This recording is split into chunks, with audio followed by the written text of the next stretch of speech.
Hello and welcome back to our Vision Farm. I just got done throwing some mustard greens in here for the meat chickens.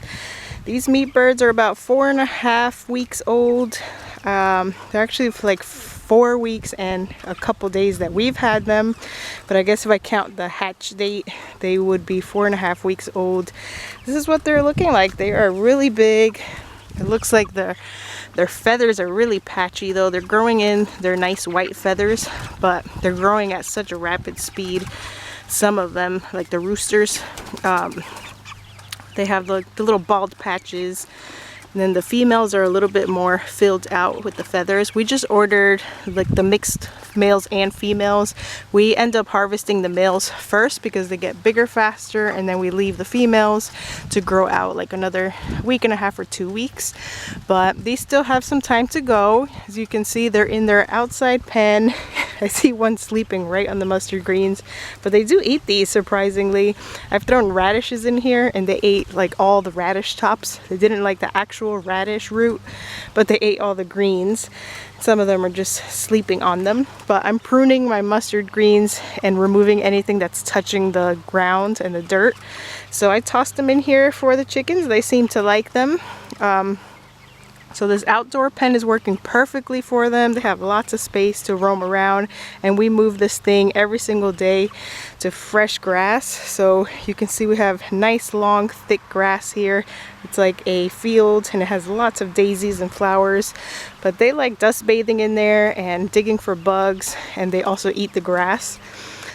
We just got the second pen built up, although we're not going to use it quite yet. I'm going to wait till these get a little bit bigger and till they, once we start separating like the males and the females, which ones we're going to harvest first.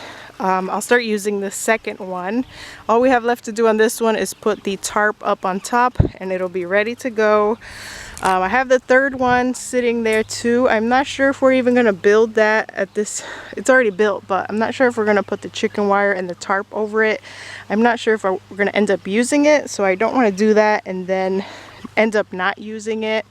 This winter, what we have to do is just strip it down to bare bones and remove the chicken wire and the tarp on top and just leave it to be the frame, so that way the snow doesn't weigh them down and we can still leave them out here.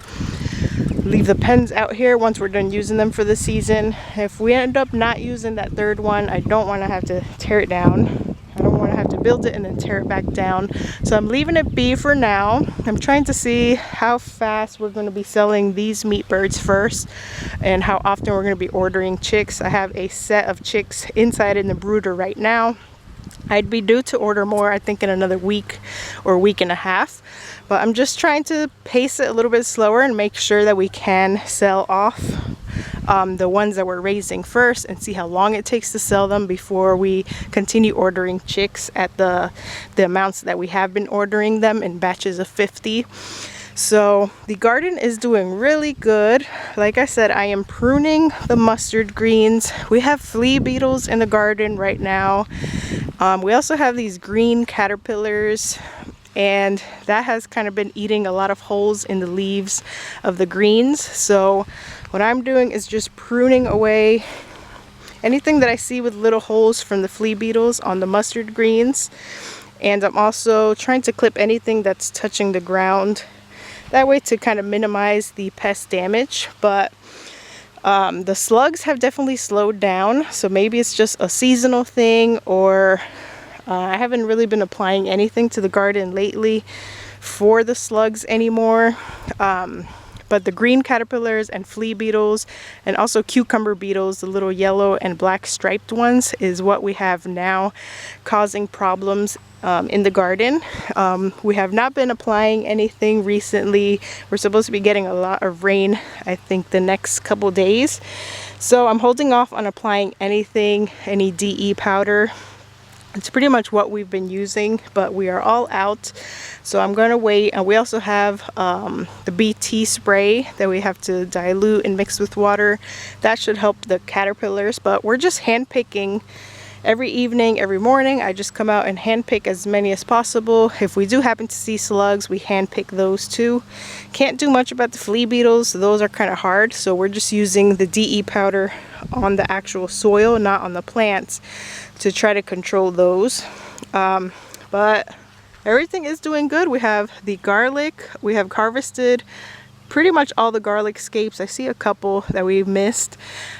So the garlic scapes are all done. The garlic is starting to kind of yellow and turn brown, and I was told probably like second or third week of July would be the time that those are usually harvested. So we have that to look forward to. Then the kohlrabi is back there next to the garlic. Up here is just radishes that went to seed. I've been using them for flowers, and I've been feeding the greens to the chickens too. But these little flowers, I just add them into my flower bouquets that I sell on the farm stand. And up here we have collards that I just finished pruning. That's why they look like that. Pruned everything that the caterpillars had eaten holes off of, and hopefully that just encourages the plants to grow some brand new leaves. These are mustard greens, which I have already pruned. Carrots right here in front of me, they're doing good. I have not dug them up to see how they're doing underground, because I did notice some of our radishes had little holes in them. I'm not sure what's getting into them, but hopefully it does not get into the carrots as well. Next to the mustard greens here is more radishes, and it's kind of hard to see, but next to it is more carrots. Then we had cabbage right here. Some of these cabbages were transplanted, some of them were started from seed, so they're a little bit all over the place in patches. Next to that is the tomatoes. The tomatoes have definitely been growing ever since we transplanted them, and they are mixed varieties. There's cherry tomatoes in here, there's beefsteak, there's all sorts of different varieties. The purple Cherokee ones. I don't remember all the ones we planted, but some of them are starting to flower. So we'll see what varieties they are once they start growing. But I know some of them will be ready before others, because some of them are more of the big slicing tomatoes and some of them are the small cherry ones. The peppers next to them seem to be stunted. We transplanted them the same day that we transplanted the tomatoes,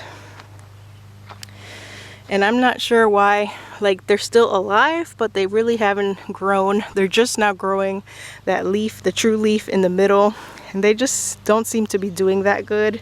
So I don't have high hopes for the peppers. They shouldn't be this small at this point.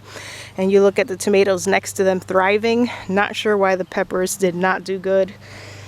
We had eggplants here, but something has eaten most of them. The eggplants are kind of like the same as the peppers. Didn't really thrive when I transplanted them. So I'll have to look into that. But this year is experimental. We're trying to see what is going good and what is not. Some years might be different.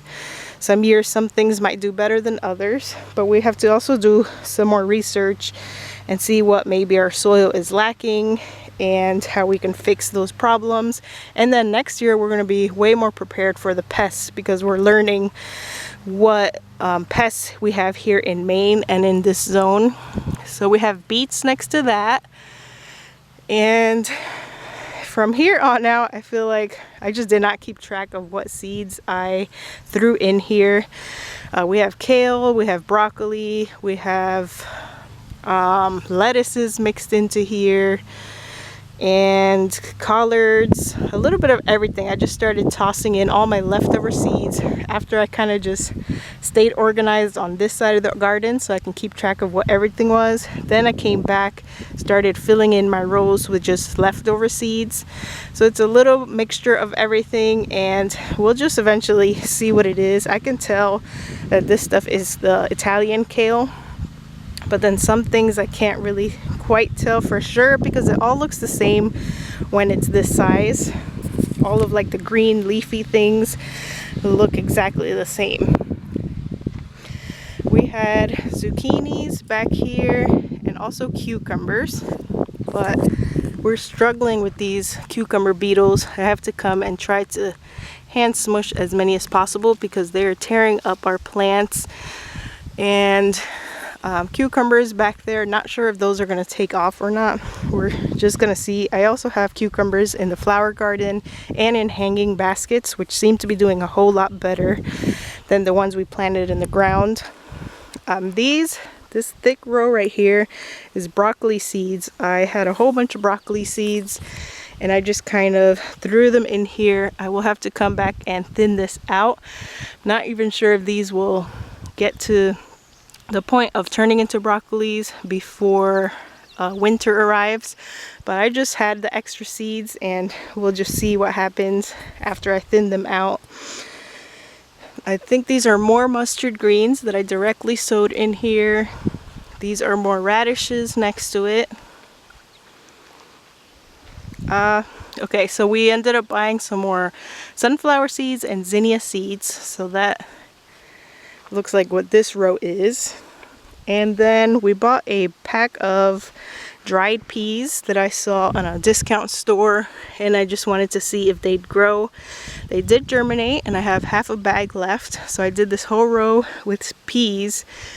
They're just like eating peas, the ones that come in a dry bag, just like beans. So we'll see what happens with those. I don't know if they'll actually turn into sweet peas that we can harvest. I'm not going to trellis them or anything, just letting them grow.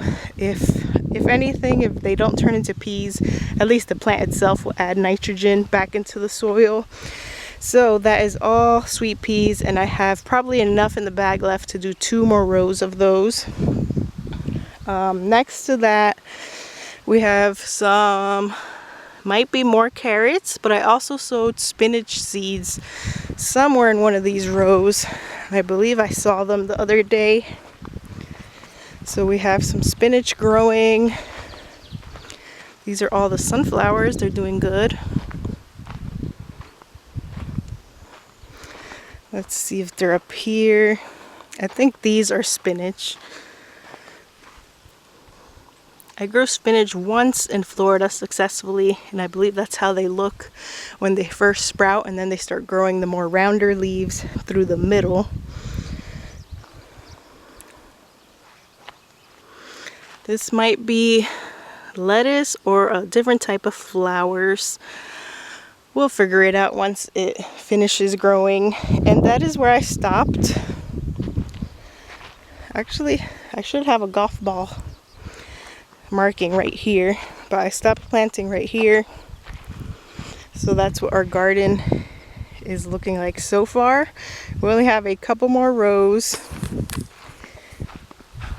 to fill out, and then all of this space over here is going to be where the watermelon and some acorn squashes that I planted, I'm hoping they take off, fill in this area.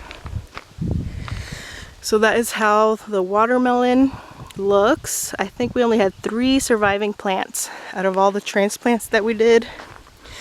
So then with all the ones that didn't grow the watermelon transplant died, and I replaced the holes with some acorn squash seeds. So that's how those are looking. There's a couple back there too. So whatever space the watermelons don't take up, we have acorn squash also.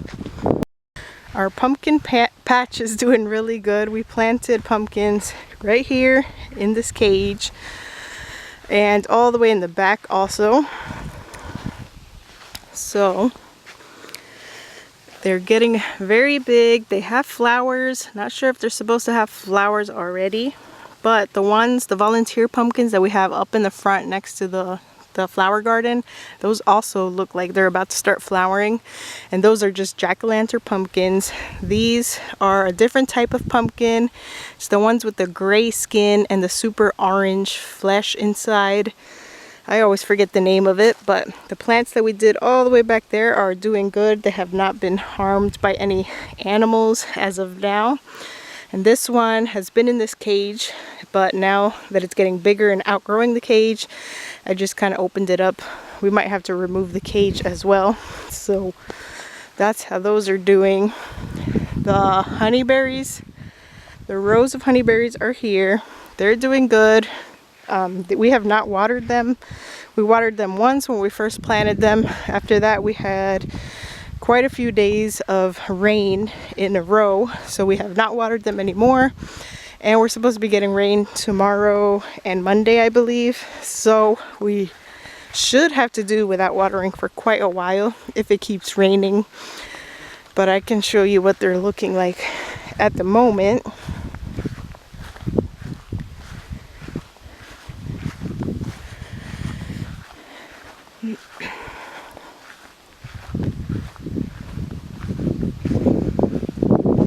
They have had new growth. So this is one plant, for example. All this that looks deeper green is new growth. Then these are just how the leaves look when we first planted them. These are the leaves that it had. So the very tip is new growth. And we're noticing that on all of them. They're hard to see right now because we have weeds and the grass getting a little bit long around them. But all 3 rows, I constantly check them. They haven't been messed with yet by the deers or anything else like rabbits, so that's good. And they've all had new growth, even though we haven't been watering them. So that's a sign that they are happy in that spot and they're getting sufficient water. They're not dying or anything. So we're happy with those. We have a lot of wild strawberries all over our yard as well. I wasn't sure if the strawberries in our field would actually turn into strawberries, but they did. Even though we've been mowing over them, they're tiny enough that the mower doesn't kill them. I haven't harvested any this year, maybe next year, just because during the fall time and a little bit in the springtime, we were switching up the dog areas of where we would tether the dogs for their outside time. And that's like a lot of the spots where we have the strawberries growing, so I don't really want to eat those because they've been where the dogs have been. Next year we'll make sure we leave a spot that the dogs don't have access to, so we can harvest some and do something with them. These are the Carmine Jewel cherry trees, also doing good. I have to come in here and pick the weeds. But all down the row is those. They haven't really grown much since we planted them, but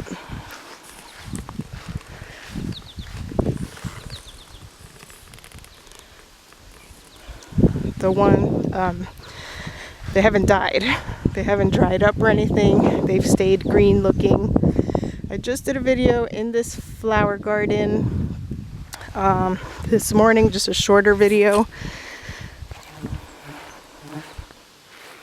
So here's where we have some more cucumber planted right by this rake so they could climb the rake. And then the kiwi berries, this is the spot we ended up putting them. And ever since we planted them, you can see they're starting to trellis all up the fence. So we've definitely had growth on these ever since putting them in the ground. Here's another one. And you can see it going up the fence.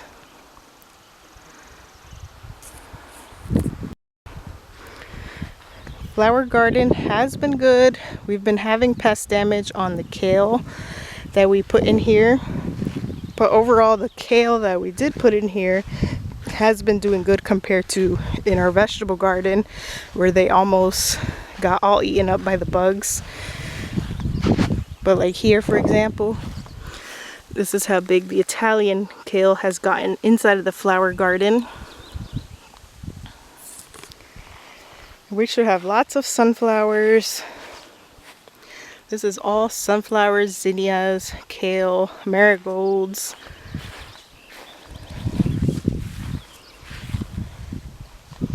We've been composting in this container here. Just throwing our food scraps, chicken waste from the brooder box. All kinds of things are getting tossed in there. And oh, here's the volunteer pumpkin plant. This one came from seeds or pumpkin guts that we threw in here when we were carving our pumpkins last fall. So you see these are also starting to flower. So I guess the pumpkin plants that we purposely planted in the back are not too far off schedule, because if these just grew by themselves and they're already flowering, I guess that's a good sign for the other ones being on track. So we have that big plant, we have one over there, and this lonely one over here. And those are the orange jack-o'-lantern pumpkins. So that's everything, I guess, for the fruit trees. That's everything for the vegetable garden. For first year, I think we're doing good. We've been able to harvest flowers for the stand. We've been able to harvest vegetables for the stand, plus for ourselves. We have a freezer full of mustard greens right now. We've been eating off of our butterhead lettuce for dinners. And obviously feeding our chickens the mustard greens. So I'd say it's doing pretty good. We're learning a lot for this first year on what works and what doesn't work, and that way every year we can improve and figure out what we want to continue growing, what we want to try new, and what we don't want to try again. So I'm excited to have carrots, tomatoes. I was hoping to have peppers, but I don't have high hopes on those. And not sure what else. Let's see, I'm excited for watermelon and the pumpkins. We grew pumpkins in Florida one year. They got super big, but they actually rotted out when we went to pick them. They were all rotted at the bottom, and we had a terrible time with pests too. The green caterpillars were just devouring the plants. And at the end of the day, we ended up having to feed the pumpkins to the animals because the whole bottom part was rotted. So hopefully the pumpkins do a little better here in Maine. And we'll see if we can get any watermelons to grow. I've talked to a couple other people that said they've never been able to grow them here. So hopefully we have better luck. But I love the progress on everything so far. I think we're doing good for year one, and I'm excited that all of the fruit-bearing things that we got into the ground are still doing good and growing little by little. Hopefully they're well established and have good roots, so that when winter comes along, they survive all the winter in dormancy and come back, so we can see them grow some brand new green leaves for springtime. I'll continue to keep you updated on anything else. I'm going to finish off this pruning. Just wanted to give you a garden update. Finish up the pruning, and I think that'll encourage this stuff to even blow up more and grow some fresh brand new leaves, especially with the rain that we're getting the next 2 days. Everything should be extremely happy after this heavy pruning. And I'll let you guys know once we harvest again. I'll do a harvesting video, and for our own selves to restock our refrigerator, or for harvesting for the farm stand as well. Hope you guys enjoy the rest of your weekend. I'll see you in the next video.